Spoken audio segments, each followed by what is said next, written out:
Willem Dafoe has built his career on playing unsettling, complicated, and deeply human characters. From villains like Norman Osborn in Spider-Man to tortured souls in independent films, his face alone can radiate menace, vulnerability, or divine intensity. Yet for all his wide-ranging performances, one role stands apart not only because of how deeply Dafoe committed himself to it, but because of how violently the world reacted. His portrayal of Jesus Christ in Martin Scorsese's 1988 film, The Last Temptation of Christ. To Dafoe, it was one of his proudest achievements, a role that required him to dismantle all preconceived notions of the most famous religious figure in Western history and rebuild him as a man wrestling with doubt, flesh, desire, and destiny. To millions of others, though, it was nothing short of blasphemy. The backlash was so severe, so widespread, and so virulent that Dafoe has admitted he was stunned, not only by the ferocity of the anger, but by the way it mutated into something even darker. Anti-Semitic conspiracies about Hollywood, scapegoating of Jews, and a weaponization of faith that turned what he believed was a beautiful meditation on belief into a cultural flashpoint. When Scorsese first announced he wanted to adapt Nikos Kazantzakis' 1955 novel The Last Temptation of Christ, it was immediately clear this was not going to be a traditional biblical epic. Kazantzakis' book had already been condemned by the Catholic Church decades earlier, its author nearly excommunicated for daring to imagine Jesus as a man racked with human frailties who questions his mission and contemplates an ordinary life of family, sex, and domestic comfort. The novel is not a rejection of divinity, but an exploration of the tension between flesh and spirit, the weight of choice, and the cost of sacrifice. For Scorsese, who was raised in a devout Catholic household and even considered the priesthood before turning to filmmaking, the story represented something personal. He wanted to strip away the golden halos, the Hollywood spectacle, and the sanitized myth to explore Jesus as a figure who feels, who bleeds, sweats, doubts, and yearns. When Willem Dafoe was cast in the role, he understood the stakes. He knew he wasn't playing the Jesus Christ, but a Jesus Christ, one interpretation of a man seen through Kazantzakis' lens and Scorsese's vision. Dafoe later explained that his goal was to free myself of any images and expectations that audiences would bring with them. He wasn't interested in replicating the solemn, otherworldly Messiah that had been the cinematic standard since the days of Charlton Heston and Jeffrey Hunter.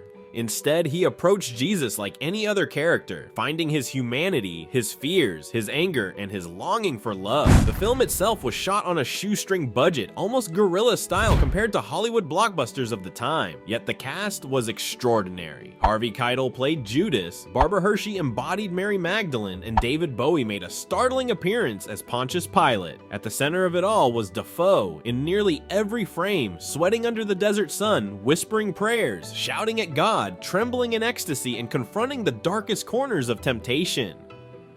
For Dafoe, it was one of the most demanding performances of his career. For Scorsese, it was a passion project so close to his heart that he endured years of studio rejections and religious protests just to get it made. But long before audiences could even see what Scorsese and Dafoe had created, the protests began. Churches denounced the film without screenings, evangelical leaders declared it heretical. Organizations rallied to ban it, even though most of those leading the charge admitted they hadn't actually watched a single frame. The very concept, Jesus as a man who imagines himself making love, raising children, and turning away from the cross, was too scandalous. Rumors spread that the film depicted graphic sex scenes between Jesus and Mary Magdalene, and although the reality was far more restrained and dreamlike, the damage was done. Dafoe later recalled that he was shocked by the scale of the uproar. At a time when movie theaters were showing hyper-violent action flicks, gratuitous slasher films, and increasingly explicit sexual content, here was a movie that was serious, meditative, and spiritual in its intent. Yet it was this film, of all things, that triggered mass outrage. Even without seeing the movie, there were huge protests against it. Dafoe said decades later, what disturbed him even more was how the outrage transformed. It wasn't just about theology or reverence anymore. And then it morphed into a very strange thing about Jews in Hollywood, he remembered. It became an anti-Semitic thing, and it snowballed. The irony was stark. The film wasn't a Jewish production, nor was it some conspiracy to defame Christianity.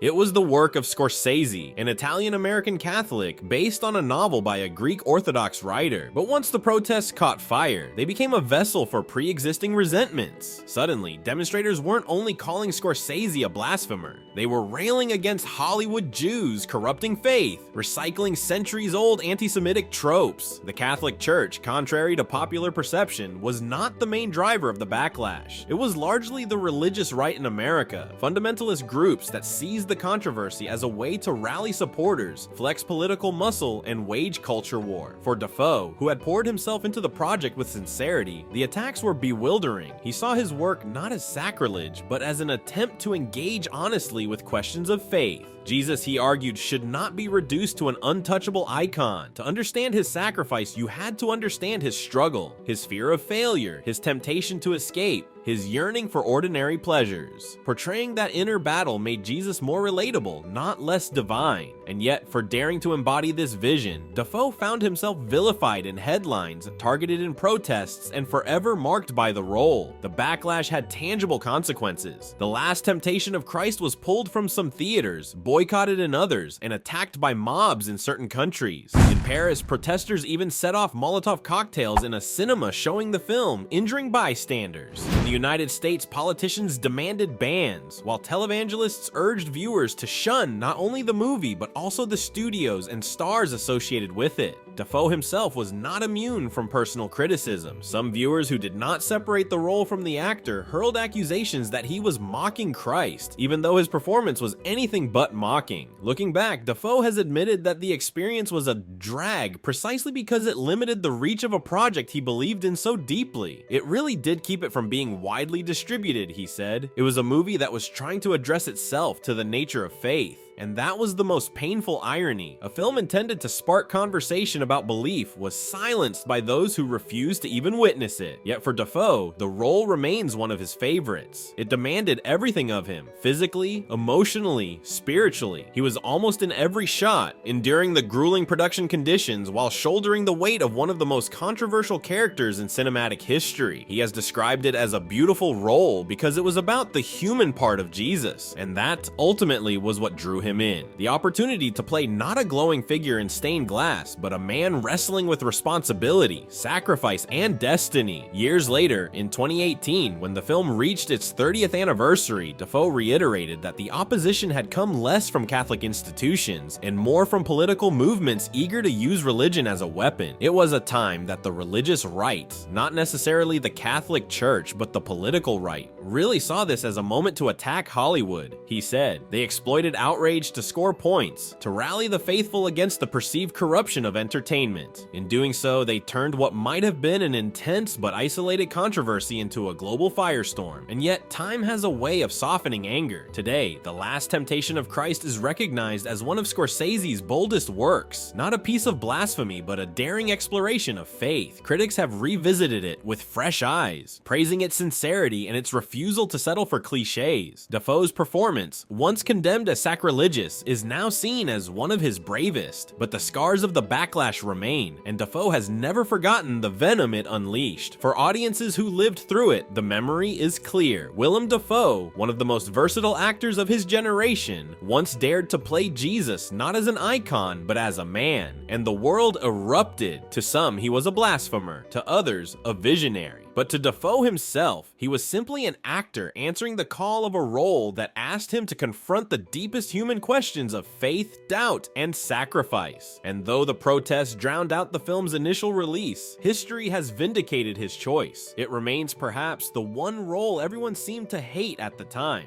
but the one role that continues to define Dafoe's courage as an artist.